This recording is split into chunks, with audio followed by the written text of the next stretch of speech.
നിങ്ങളുടെ favourite shows ഇനി ഒരിക്കലും മിസ്സാവില്ല. ഇപ്പോൾ C5 കാണും നിങ്ങളുടെ ഫേവറേറ്റ് ഷോ തികച്ചും സൗജന്യമായി. ഇത് ഗംഗയ്ക്കുള്ളതാ. ദേവയാനി, ഇതൊക്കെ ഗംഗയ്ക്ക് വിവാഹത്തിനുള്ള ആഭരണങ്ങളാ.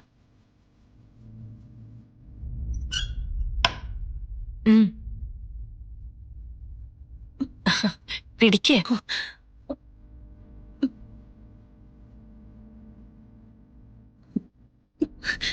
എന്റെ കുഞ്ഞിന് വിവാഹത്തിനണിയാൻ ഒരു തരി പൊന്നില്ല എന്നുള്ള സങ്കടത്തിലിരിക്കുകയായിരുന്നു ഞാൻ.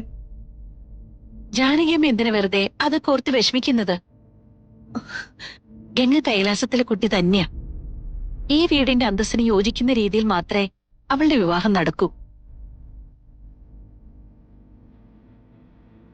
ഇതിനൊക്കെ ഞാൻ എങ്ങനെയാ നന്ദി പറയണ്ടേ? നന്ദി വാക്കിലല്ല, പ്രവൃത്തിയിലല്ലേ കാണിക്കേണ്ടത്. അത് വർഷങ്ങളായി നിങ്ങൾ കാണിക്കുന്നുണ്ട്.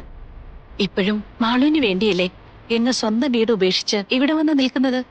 അതൊക്കെ ഞങ്ങൾ മറന്നു കരുതിയോ? ഇതൊക്കെ ഞാൻ മുമ്പേ തന്നെ ഗംഗയ്ക്ക് കരുതി വെച്ചതാ, എന്റെ വിവാഹ സമ്മാനം. എന്റെ കുഞ്ഞിന് അച്ഛനും അമ്മയും ഇല്ലല്ലോ എന്ന് കരുതി വേദനിച്ചതാ ഞാൻ അല്പം മുൻപ്. പക്ഷേ ഒരമ്മയുടെ കരുതലോടെ ദേവയാനി ഇത് ചെയ്തപ്പോ എന്റെ മനസ്സ് നിറഞ്ഞു.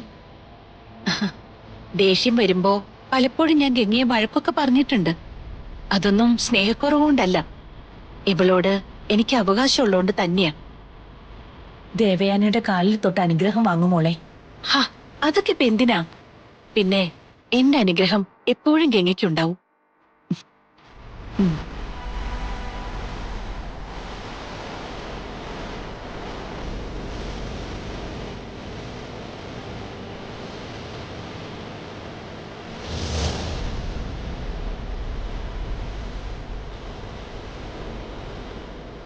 സന്തോഷമുള്ളൊരു ജീവിതം നിനക്ക് കിട്ടും. നകുലൻ നല്ലവനാ.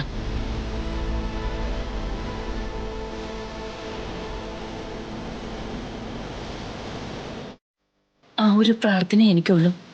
എന്റെ കുഞ്ഞിന് നല്ലൊരു ജീവിതം ഉണ്ടാകണം. എല്ലാം ജാനകിയമ്മയുടെ പ്രാർത്ഥന പോലെ തന്നെ നടക്കും. ഇനി യാതൊരുവിധ ടെൻഷനും വേണ്ട, സമാധാനായിട്ടിരുന്നോളൂ. എന്ത് വന്നാലും ഞാൻ ഈ വിവാഹം ഭംഗിയായിട്ട് തന്നെ നടത്തും.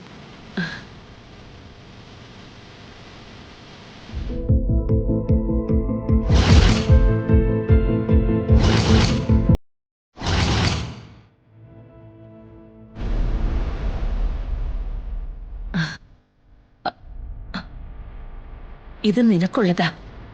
നിന്റെ ശ്രീ മഹേശ്വരന്റെ അനുഗ്രഹം കൊണ്ടാ ഇപ്പൊ ഇങ്ങനെ ചെയ്യാൻ ദേവയാനിക്ക് തോന്നിയത്. ഇതൊക്കെ വേണോ മുത്തശ്ശി? വേണം മോളെ, ഒരു കുറവും ഇല്ലാതെ വേണം നീ വിവാഹ പന്തലിൽ കയറാൻ. ഇത് കൊണ്ടുപോയി സൂക്ഷിച്ചു വെക്ക്. സത്യം പറഞ്ഞ ഇപ്പഴാ എന്റെ ശ്വാസം ഒന്ന് നേരെ വീണത്. എല്ലാം ശ്രീ മഹേശ്വരന്റെ അനുഗ്രഹം.